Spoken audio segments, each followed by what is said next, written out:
Hey everyone, Derek here with a quick news update on Pokemon Sword and Shield, as Ohmori and Masuda are just hitting the interview circuit it seems, and talking to a lot of different websites about the upcoming games and just answering questions to the best of their abilities. So we already had a Pokemon update earlier today talking about the morale after the whole not having every Pokemon in the game thing went down, but this covers a bunch of other highlights from interviews including Game Informer, Polygon, and IGN. So we're just going to break down the highlights from these and offer up links to where you can go read the full interviews and get more information. But these were the tidbits that really stood out to us. So right off the bat, they like to keep the timeline loose. The approach they take is more about expanding the world, like with regions, rather than an actual timeline. It's more about physical space.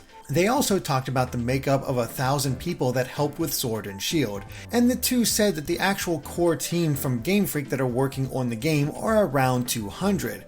Creatures is developing the 3D models of the Pokemon, and the teams at partner companies are handling debugging, with more than 100 people who are working on debugging and testing the game. There's also the marketing and PR departments, and the new network and communication features required more people working alongside the debug side of things. So that's where you get this idea of a team of 1,000. Game Freak is still doing the majority of the work, they're just including anybody that's helped out with the game in any way, whether big or small, and of course not all of these people are full-time, most are contractual outside of Game Freak. When asked about the size of this team in comparison to previous generations, they estimated that it's about 1.5 times the number of people, but he emphasized that this is not a hard number, it's more just a guesstimate on his part, and it's extremely likely that this is not it. It's just sort of the feeling that he has. But as just an idea of what it takes to make a Pokemon, creating each Pokemon takes at least 3 months of work per character. Now, of course, this is done simultaneously because, well, otherwise it would take forever,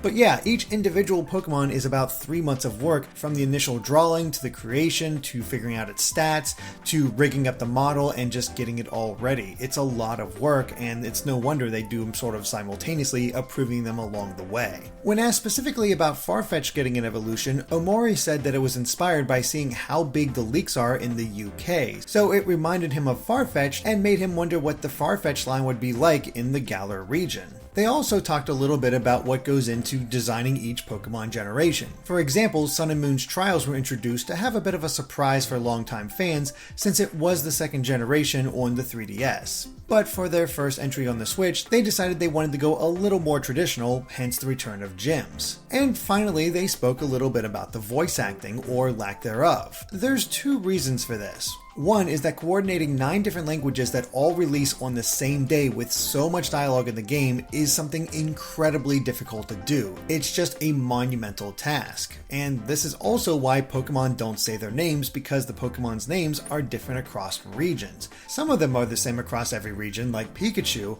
but it's still another monumental task. Plus, the sounds that they do make them seem more like a living creature rather than just saying their name. The second reason they don't have voice acting, though, is that they want players to imagine their own voice. By having it voice acted, it immediately generates a character in the player's mind. How everything's said, sort of the intonation, it all sort of forms this opinion, and for them, it's the company dictating what the character actually sounds like, rather than the player being able to form their own impression. So yeah, it's a lot of interesting stuff, and it's cool to see them talking more about the game and just what goes into making a Pokemon game as we get closer to Sword and Shield's release.